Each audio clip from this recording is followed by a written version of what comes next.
He said by morning we could go down from the ledge to the Ark. Oh, the Ark. Well, the next morning it was raining again, and we stayed in, didn't go up. As long as the clouds are up there, there's no use to do anything. So sometimes you could see somebody's feet over there, and that's all. Ed, would you describe exactly what you saw the first time that you saw the Ark down there, where you were, what it looked like? And we were sitting by this big rock. You probably know where it is. And we had been there for quite a long time. Down here, we could see right across here. But over here and down there, we could see nothing but the top of the clouds. And they kind of drifted on down. Then they showed me this. The first piece we saw was the main structure. And it, from where I was standing, looked like a bluish colored rock. And then we come back a little bit and you could see in the end, you could see these lines which were beams in there. And then we were watching this and they showed me the one over here then. Now, all the time we was up there, we never, I don't think there was 2 hours that we could see anything. I mean, you know what I mean. Yes. But then they showed me this here, and it was hard to tell which direction it was laying, because you couldn't even see the little beam that under the other ark is a beam. It goes, he says, from one end to the other, down below. And then if you're over here and see this rock, it looks kind of like this, where the boards had separated, and this piece over here is the same way.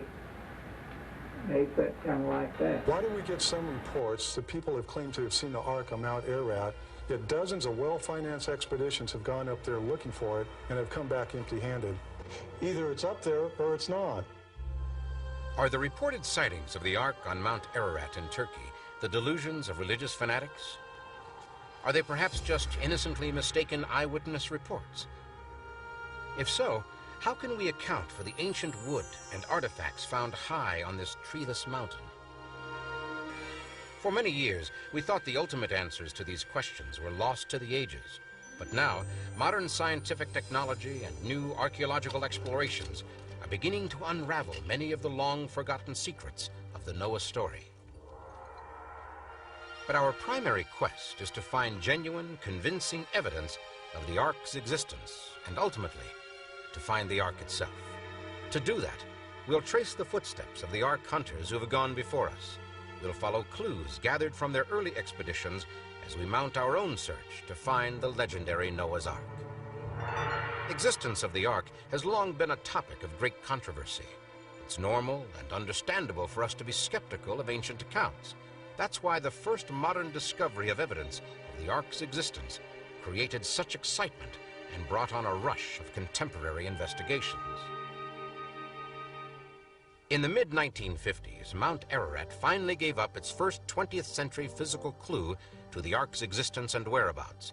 It was to be the beginning of a series of modern-day successes in cracking the secrets of the Ark. A French demolition engineer named Fernand Navarra first became interested in the Ark while serving in the military as a young man. Navarra began the first of a series of expeditions to Mount Ararat in 1952. My Kurdish guides had abandoned me at the lower level of the mountain, and so I tried my best to proceed on my own. I was not able to find the ark exposed, but I did see a massive dark shape frozen under the glacier ice. I knew then I would have to return to discover what it could be. Navarra did return in July of 1955, accompanied by his young son, Raphael. What we see here is actual footage filmed by Fernand Navarra and his son during their expedition. 1955 was a warm year with the great glacial meltback. I know if I had a chance to reach the ark, it would be now. It was Raphael who first spotted something. Navarra carefully lowered himself deep into a crevasse at the 13,500-foot level. The wood was easy to see, but was frozen into the ice. Still then, I had no idea how big it was. What Navarra chopped from the ice was a 5-foot hand-hewn wooden beam. I had dreamed of this. Raphael and I were excited like it was Christmas time. I tried to carry it down the mountain across my pack. It was very heavy. I could not keep my balance.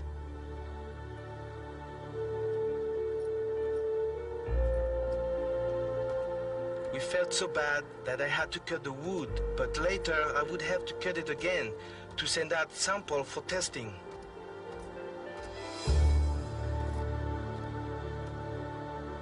A proud moment and fulfillment of a long-held wish. But was this actually wood from Noah's Ark? It was determined that the type of wood Navarra found does not grow near Mount Ararat. As a matter of fact, there's not a forest within 300 miles of the mountain. Navarra himself had the hand-hewn wood that he had found tested in 3 different laboratories. Now he was told that its age was about 5,000 years, clearly in line with the biblical account of the flood. The scientific tests proved beyond question that something very old, something very mysterious, was definitely on Mount Ararat. Fernand Navarra's exciting discovery had opened the door to a new generation of Ark hunters. Much of what we commonly know about the story of Noah comes from the book of Genesis in the Bible. Our investigation of the mysteries surrounding Noah's Ark shall begin with a simple question. Why would God destroy the world and nearly every person and every animal in it? The answer, according to the Bible, is that God saw great wickedness within his earthly creation. Noah's Search, probing satellite imagery for Lost Ark.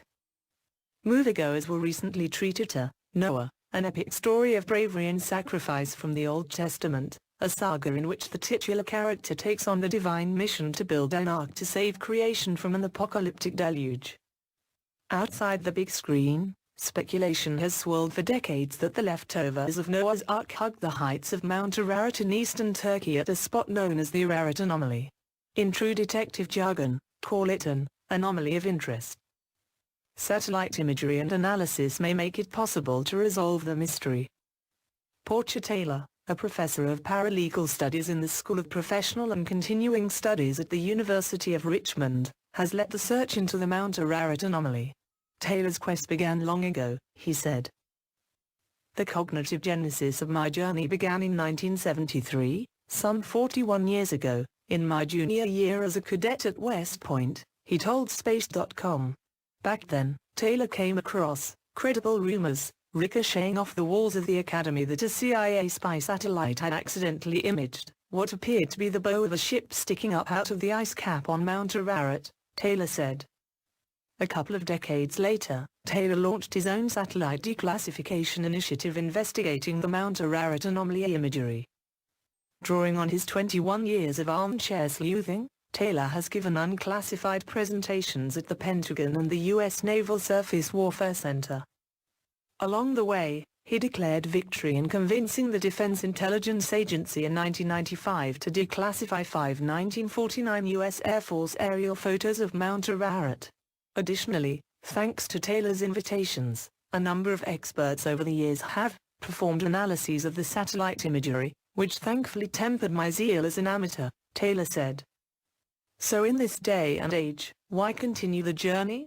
The wealth of information provided by Digital Globe's satellite imagery keeps Taylor going, he said. My ultimate goal has always been that my acquisition over the years of progressively higher and higher resolution satellite imagery from Digital Globe of the anomaly might definitively change the anomaly into a known entity, either something geological or perhaps something of biblical proportions, Taylor said.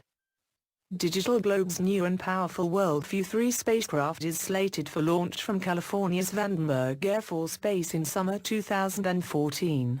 Among its customer-provided attributes, the satellite will yield 31 cm, 12 inches, panchromatic resolution, making it the highest resolution commercial satellite in the world.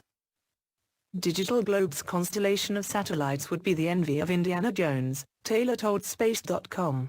I'm grateful and humbled that Digital Globe has flown numerous gratis missions for me over Mount Ararat over the past decade, especially the Quick-Bird satellite mission of February 2003 that captured the boat-like form of the anomaly at 15,000 feet, without excessive amounts of snow and ice cover.